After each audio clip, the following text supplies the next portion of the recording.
Brainiacs, have you ever considered that falling asleep could be deadly? That what we dream about could kill us here in the real world? Maybe even more horrifying than that, have you ever wondered if while you were asleep, you could be the one doing the killing, but you wouldn't have any idea? Today we are discussing how dreams can indeed be deadly, some real-life instances of when this has occurred, and also when someone has been fast asleep and went on a rampage against his family.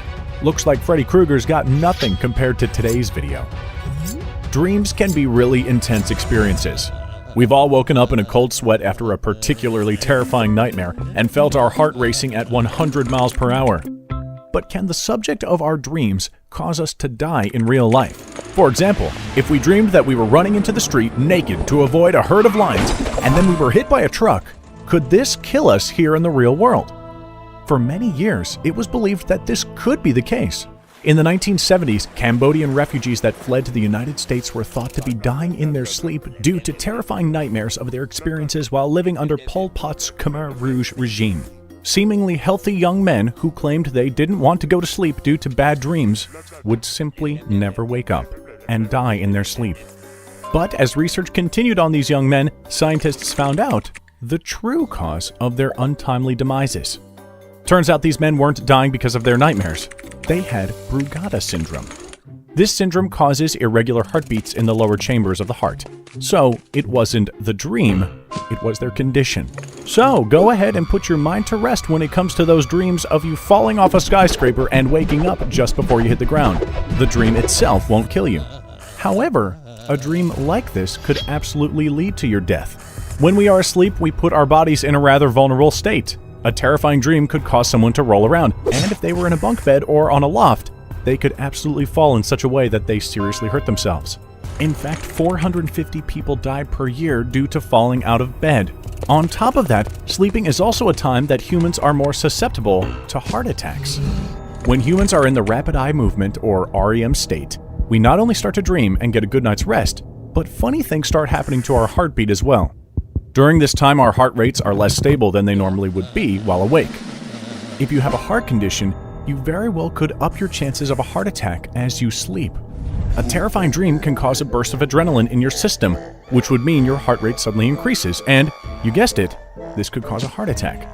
This is the closest it gets to a dream killing you in real life, so don't worry, as long as you don't have a heart condition, you can keep watching those scary movies. But the danger doesn't stop there, Brainiacs. Sleepwalking is quite real, and there have been accounts of people not only hurting themselves unintentionally while asleep, but hurting others too. One famous sleepwalking case involved a teenage girl named Sandy, and when she was asleep, she tore her bedroom door off the hinges one night. She was unable to replicate the strength when she was awake, and scientists theorized it was due to the adrenaline her body produced while dreaming. Another case of sleepwalking weirdness happened when a young man drove to his parents' house over 10 miles away while asleep. He finally woke up when he was startled by the sound of his own fists hammering on the front door of the house. Weird, right? But do sleepwalkers ever do anything more sinister? The answer is yes.